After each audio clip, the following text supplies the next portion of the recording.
Esta semana tenemos que hablar, gente, de este gráfico que, como estáis viendo en pantalla, por fin ha roto esta consolidación que veníamos vigilando en el canal si habéis seguido los vídeos desde hace unas cuantas semanas. Tras un triángulo de consolidación estamos viendo 1, 2, 3 barras fuertes esta última semana con gaps al alza del S&P 500 equiponderado. ¿Y qué diferencia tiene con el S&P 500 tradicional? Bueno, pues que este le asigna el mismo peso a todas las acciones. Y recordemos que una cosa que estaba pasando en el mercado es la participación, que no estaba siendo del todo buena. Desde abril, desde que los mercados corrigieron en el mes de abril y luego recuperaron, prácticamente desde ese mes solo han empujado principalmente las megacaps y las large caps, es decir, las empresas grandes. Ahora bien, desde esta última semana hemos visto cómo se ponen las pilas, sobre todo las medianas suben un 4,42% y las pequeñas, que suben las small caps, un 6,11%, mientras las grandes se han mantenido un poquito más tranquilas y donde hemos visto de hecho el QQQ, el Nasdaq 100, corregir esta última semana. Entonces, podemos estar empezando a ver una rotación donde mejore la participación. Hasta ahora los índices habían sido impulsados por las grandes porque tienen más peso dentro del índice. ¿Podrían empezar los índices a tranquilizar un tiempo y que mejore la participación del mercado? Es decir, que las empresas que se han quedado atrás, las pequeñas, las medianas, empiecen a recuperar un poco y se pongan al día y se pongan las pilas con respecto a lo que han hecho las grandes. Bueno, pues ese escenario podría estar cerca o por lo menos ha ocurrido esta semana. ¿Y por qué? Por un catalizador importante, que ha sido que se espera que los recortes de la Fed estén más cerca que nunca. ¿Por qué? Porque Powell el otro día en el Congreso dijo algo muy importante, y es: no hace falta que la inflación esté en el 2% para que recortemos, solo hace falta que estemos seguros de que va a ir al 2%, que estemos convencidos de que va a ir al 2%. Esto fue muy importante y fue el día anterior a conocer el dato de CPI, donde ya el mercado descontaba, oye, si dice esto es que posiblemente pronto veamos una bajada de tipo, ya sea por ejemplo en la reunión de septiembre. Bueno, pues luego llegó el dato de CPI, que el dato de CPI también fue bastante sorprendente porque ya se esperaba un buen dato, pero es que fue mejor todavía, donde vimos un menos 0,1 mensual en el CPI y un 3% anual. Ya sé que algunos me estáis diciendo, bueno, pero tampoco es buena la deflación. Efectivamente, tampoco es buena la deflación. Ahora, a ver, no podemos hablar de deflación cuando tan solo hay un menos 0,1 y es con respecto al mes anterior, con respecto a mayo. Una deflación sería cuando, oye, veamos varios meses consecutivos de caídas de precios en términos negativos, el cambio porcentual, porque estamos en un 3% aún así interanual de cambio de precios, ¿no? Y también está el efecto base, que es importante. Entonces, bueno, sí es un dato bueno en mi opinión. 0,1 ha sido el dato subyacente. Y sobre todo, ¿por qué creo que es un dato bueno este dato de CPI? Pues porque, no solo porque obviamente la energía ha bajado, que ha contribuido bastante a este dato de CPI general, ¿vale? Pero en el dato de CPI subyacente me ha gustado mucho la parte de vivienda, porque por primera vez la vivienda era lo que más representaba dentro del dato de CPI de incremento mensual, y por primera vez está desacelerando a unos ritmos importantes. Entonces, eso me ha gustado y bueno, habrá que ver los próximos datos. Algo que no me ha gustado tanto es el repunte del PPI. Ese es el dato que hemos tenido el día siguiente al del CPI, donde la inflación de los productores, que como sabéis se la llama PPI en vez de CPI, pues ha salido más fuerte de lo que se esperaba y rebotando en una magnitud importante en el último mes. ¿Por qué puede ser? Por el repunte del petróleo, por el repunte de algunas commodities. Otras sí que han seguido muy castigadas, pero algunas han empezado a rebotar y eso puede hacer que los precios de los productores pues hayan subido. Ahora lo importante es ver si esos precios de los productores se trasladan al de los consumidores o no, y sobre todo hasta dónde repuntan. Si es un repunte, porque en términos interanuales todavía están en el 2, algo. Entonces, no están en unos niveles preocupantes y de hecho están por debajo del CPI en términos interanuales. Pero si empezasen a acelerar mensualmente fuerte, es algo que podríamos tener que vigilar con seriedad, ¿vale? Pero por ahora ha sido un dato, entonces, bueno, el mercado no le ha prestado mucha atención. También, gente, tenemos que hablar, por supuesto, de lo que ha pasado este fin de semana. Ha sido terrible. Ha habido el sábado de madrugada, nos enterábamos pues que bueno, que durante el meeting de Pensilvania a Trump le intentaban asesinar, le disparaban. Ha habido no sé si hasta 3 o 4 disparos, corregidme si me equivoco, y el tirador pues ha abatido, le dio en la oreja a Donald Trump, le rozó la oreja y ha abatido, creo, a alguien del público, si no me equivoco, lamentablemente, y creo que una persona también está herida. El tirador ya ha sido, bueno, fue abatido por los cuerpos de seguridad y el servicio secreto escoltó a Donald Trump, quien después, minutos después, porque había mucha incertidumbre sobre lo que había pasado, se le había visto con sangre en la cara, no se sabía si estaba bien o no, y le habían escoltado, y pues resulta que después puso un comunicado donde decía que estaba bien. Nada más ponerlo, es curioso cómo también el Bitcoin empezó a subir fuertemente, es algo que me llamó la atención. pero sobre todo en Bloomberg vimos cómo las probabilidades de que Trump gane la presidencia se dispararon en la terminal de Bloomberg, en el índice que mide estas probabilidades, se dispararon drásticamente, ¿no? El mercado a lo mejor poniendo ahora probabilidades de que tras este intento de asesinato Trump pueda tener más probabilidades de ganar estas elecciones, ¿no? Entonces, ¿qué nos podemos remontar? ¿Qué puede pasar en los mercados? Nadie tiene la bola de cristal y es imposible saberlo, ¿vale? En estos momentos. ¿Creo que la volatilidad se va a disparar fuerte?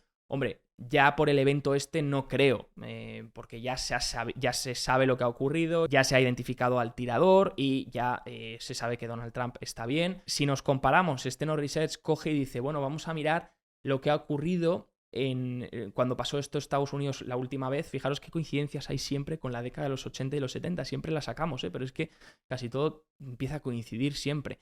Y saca este informe y dice, que lo he leído hoy, y dice, bueno, pues lo que ocurrió con Reagan, ¿no? En 1981, ¿qué pasó con el mercado después? Y marca tanto los días antes como los días después, y vemos pues que el eurodólar bajaba, el interés de los bonos subía, el interés del bono a 10 años, y el SP500 pues subía los primeros 2 días, pero luego más o menos durante los siguientes 18 y 19 días se mantenía más o menos plano, lateralizando. Tampoco saco ninguna conclusión clara de esto, tampoco creo que tengamos una conclusión clara, ni podamos saber hacia dónde van a apuntar los mercados mañana o pasado, pero lo que sí saco es una conclusión importante, y es, si el mercado empieza a percibir con más probabilidades de que Trump va a ganar las elecciones, entonces recordemos cuáles son las políticas de Trump, porque esas son las que van a influir en los mercados, las que el mercado debería estar descontando, que creo de hecho que ya lo está haciendo. Fijaros, una de las políticas de Trump más importantes es el tema de los recortes de impuestos para las empresas, para las corporaciones, como hizo ya en su primer mandato. Y otro segundo punto importante es su presión hacia la Reserva Federal, que ya ha quedado reflejada públicamente muchas veces, su presión para que la Reserva Federal baje los tipos de interés y abarate el coste de financiación. Ahora bien, la Fed controla los tipos a corto plazo, no los tipos a largo plazo, recordémoslo, los tipos de los Fed Funds interbancarios. Entonces, bueno, pues podríamos ver cómo esas probabilidades que hemos dicho que podría estar descontando el mercado de recortes de tipos de interés, y por eso, tras los datos de CPI, y por eso hemos visto esta rotación, pues incluso tras las probabilidades de Trump incrementar todavía más podrían incentivarse. Lo que creo yo también que va a pasar, si esto ocurre y que se está reflejando muy bien en la curva de tipos, es que obviamente la presión de Trump haría bajar los intereses a corto plazo, a la Reserva Federal haría bajar los intereses a corto plazo, pero los de largo plazo a lo mejor se mantienen un poquito más altos que los de corto plazo por el tema de la posible inflación futura. Es decir, si las políticas de Trump son bajar impuestos, favorecer también otra vez el crédito a corto plazo, bajar los tipos de interés a corto plazo y además poner aranceles, pues obviamente eso, el mercado lo que puede estar descontando es un potencial incremento de inflación futura, inflación dentro de X tiempo, no ahora, no en el presente, porque hemos visto que el CPI ha sido bueno, pero en el futuro poder incrementar esas probabilidades, ¿no? Ahí lo que puede ocurrir es un steepening de la curva, que eso es lo que creo más claro que va a ocurrir con Trump. Es decir, recordemos que la curva está invertida, ¿no? El interés del 2 años está por encima del 10 años, y ahora lo que creo que va a ocurrir es que la curva se va a desinvertir, pero haciendo un bull steepening, es decir, esta parte va a bajar más que esta parte, ¿vale? Esta parte es la que baja drásticamente y la parte larga baja mucho menos. Entonces, así la curva vuelve otra vez a su forma original, a su forma empinada, y esto lo podemos ver reflejado por los steepeners o por el diferencial entre el 2 años y el 10 años.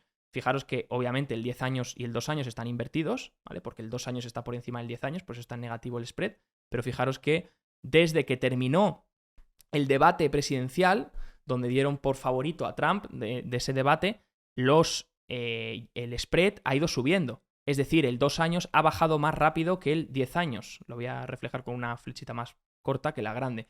Y eso es lo que hace que pues la curva se esté desinvirtiendo. Y esto es lo que se llama un bull steepening, ¿no? Cuando la parte corta cae más rápido que la parte larga. Y eso es lo que creo que el mercado va a empezar a descontar con Trump, o ya está descontando.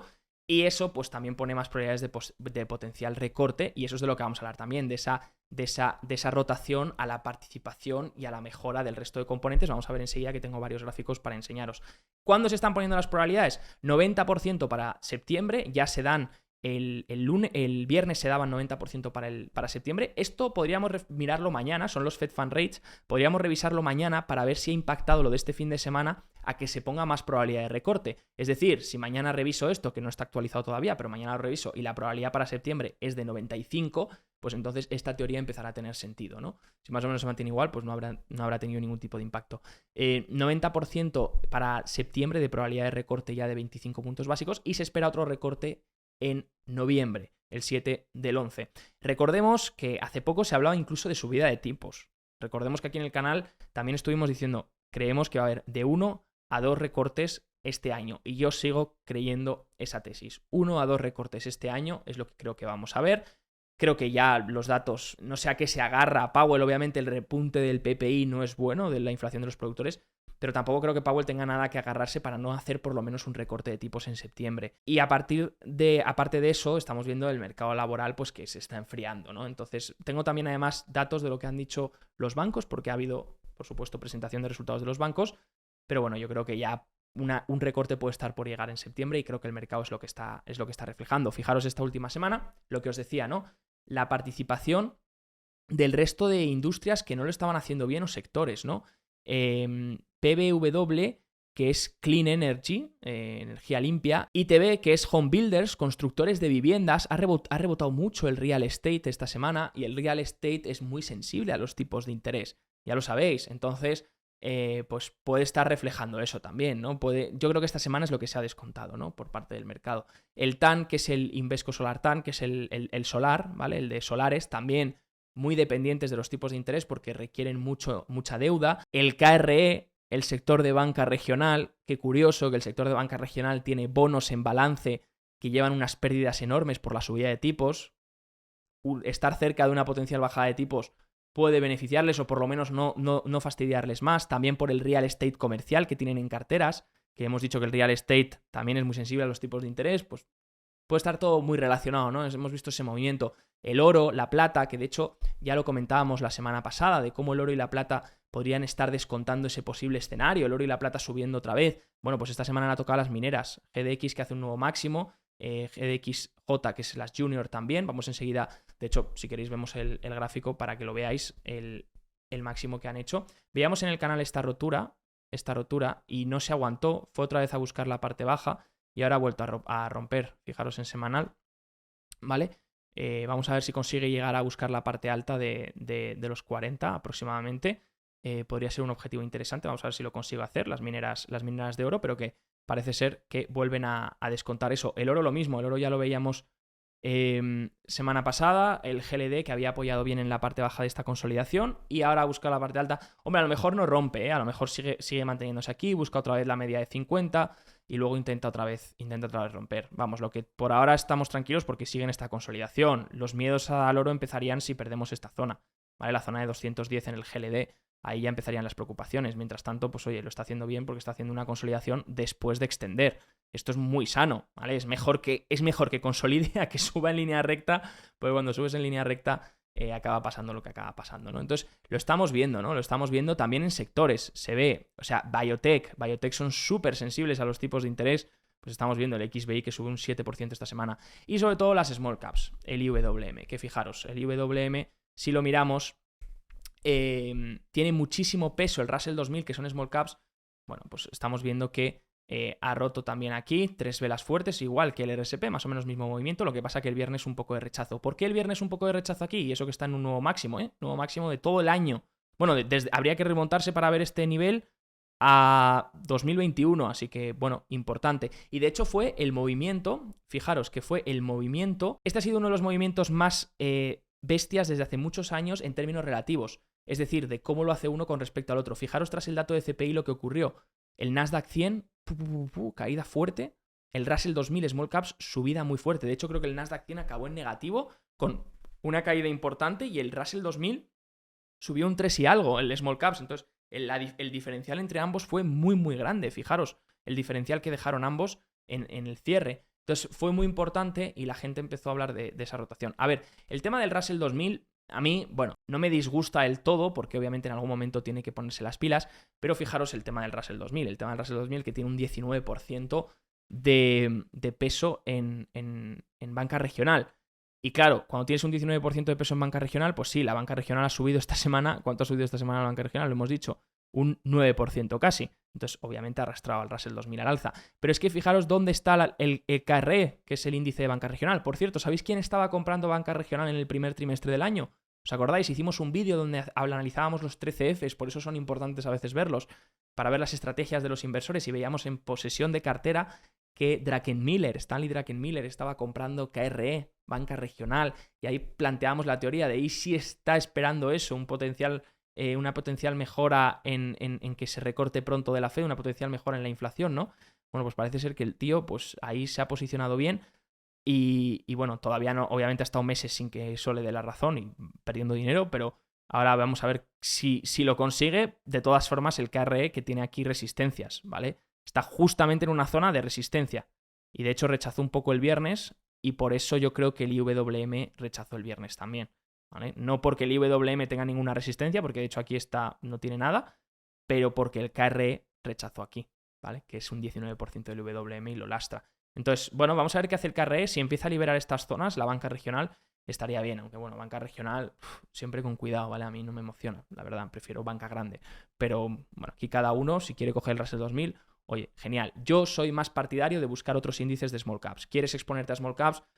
Russell 2000 tiene 40% de empresas que no tienen beneficios. Entonces, pues sí, Russell 2000 puede ser una jugada interesante táctica si crees que los tipos van a bajar pronto, pero a nivel de largo plazo no es un índice con el que yo iría. No me gusta. Entonces, pues, de hecho, uno que lo ha hecho mucho mejor, si comparáis, es esto por dar solo una idea, el Vanguard Small Cap, ¿vale? Fijaros el Vanguard Small Cap, la diferencia de gráfico semanal, ¿vale? Aquí estamos teniendo un cap and handle tremendo, que cuando se rompa, quiero estar atento.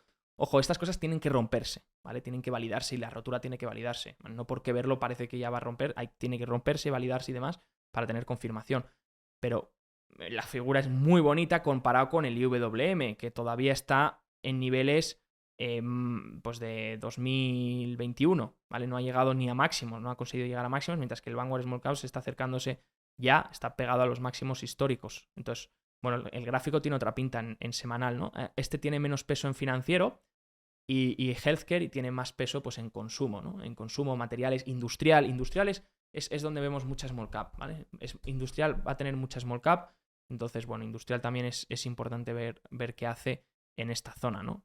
Si tuviésemos una rotura aquí de industrial, pues sería algo también bastante positivo para las small caps. Y como veis, muchas cosas que vigilar, pero lo que estamos viendo es eso, una mejora de la participación. También lo vemos en la NIHAT, en empresas que avanzan versus declinan. Habíamos visto aquí que estaban bajando, el índice subía y desde abril, mayo más o menos, las empresas que avanzan versus las que declinan iba empeorando. Bueno, pues fijaros la subida esta semana, ¿eh? La subida esta semana ha sido espectacular. Lo mismo nuevos máximos contra nuevos mínimos. Veíamos que estábamos aquí consolidando, no íbamos a ningún lado. Queríamos una tendencia alcista como esta, una tendencia alcista como esta. Bueno, pues hemos visto este subidón, este pepinaco de 300 netos, que de hecho es el mejor dato de nuevos máximos versus nuevos mínimos desde prácticamente principios de año, ¿vale? Desde antes de la corrección de abril. Estamos viendo esos niveles y de hecho este jueves y este viernes, no sé si ya lo apreciáis, pero en color rojo detrás están los nuevos mínimos que se hacen en el día, en el NISE, y como veis no hay casi ninguno. Prácticamente todos son nuevos máximos, por eso el neto ha salido tan alto. El vídeo de hoy está patrocinado por Bison Trade, el broker online de Miralta Bank, entidad española regulada y supervisada por el Banco de España y la CNMV. Su objetivo es dar un servicio de alta calidad poniendo foco en las siguientes áreas: seguridad, banco y broker regulados, multiplataforma, tecnología avanzada, acceso a multiproducto, acciones, fondos, renta fija, opciones, divisas y mucho más, y mi parte favorita, la educación y formación para los clientes. Ofrecen tarifas muy competitivas en relación a otros bancos españoles y una atención al cliente excepcional. Visita bisontrade.com y podrás ver más información o probar su plataforma demo. Esta semana, de todas formas, como ha sido una semana muy fuerte, toca ver cómo se aguanta, ¿vale? Hemos tenido la primera reacción inicial, es decir, los primeros índices ponerse al día, small caps, mid caps, equiponderados, genial. Pero ahora tenemos que ver si esto se aguanta, si no es un movimiento en falso. Entonces, para ver que esto se aguante, lo importante es que se aguante en las zonas. Por ejemplo, Russell 2000 podría perfectamente hacer un throwback. No veo que eso debilitase la tendencia, pero aquí debería aguantar, ¿vale? Este máximo que ha roto o esta rotura que ha hecho debería aguantarse. Incluso a lo mejor podría buscar un poquito esta zona más baja, o incluso está el tema del gap este, pero bueno, lo ideal sería que se aguantase aquí. También, si miramos el equiponderado, el RSP no puede volver aquí dentro, ¿vale? No puede volver adentro del triángulo, ya lo ha roto, ahora podría apoyar aquí, pero lo ideal es que no vuelva aquí dentro, porque si volviese aquí dentro podríamos dar esta rotura por fallida. Entonces, posiblemente esta semana a lo mejor veamos un poquito de retroceso en este movimiento tan fuerte, tan inicial, que ha sido como muy eufórico, pero podría ser que sea el inicio de una mejora en la participación, porque es que tiene que haber una mejora en la participación en algún momento, porque no pueden subir en perpetuidad solo las grandes. ¿Quiere decir esto que las grandes se van a ir al pozo y demás? Hombre, no lo creo, pero sí que es verdad que a lo mejor podemos empezar a ver ciertas consolidaciones en las megacaps y en las large caps dentro de poco, ¿no? Empezar a hacer ciertas consolidaciones donde no tiren tanto, no sean las que más rompen, sino que empiece a haber un poco más de distribución hacia otros sectores, hacia otras industrias, sobre todo hacia otra capitalización. Mientras tanto, índices, si visteis el vídeo de la semana pasada, comentábamos que esta parte alta del wedge para mí podía ser una resistencia. La rompió, me sorprendió bastante, o sea, llegó hasta esta parte alta, la rompió, esta vela me sorprendió bastante y luego la rechazó y ha vuelto a rechazar en esa zona el viernes. Así que tenemos todavía de apoyo esta zona baja en los 5.539. Estaría bien una consolidación que aguantase y que la media de 21 fuese a buscar esa zona, si no también tenemos la media de 21 en 5.504 y luego vamos viendo cómo se comporta. Por ahora 3 días de distribución, no es algo preocupante. Si empezase a haber 4 o 5 días de distribución, pues sí, empezaríamos a preocuparnos, pero por ahora pues podríamos ir a consolidar a esta zona o a buscar ese retroceso a esta zona de los 5.540 aproximadamente. Y ojo, no tiene por qué debilitarse, o sea, que los índices grandes corrijan en el momento en el que estamos no tiene por qué hacer que todo el resto del mercado corrija. Como hemos dicho que la participación está mejorando, de hecho, fijaros, el viernes, por ejemplo, cuántos advancers había contra decliners, solo 1.670 empresas bajaban y 4.000 subían,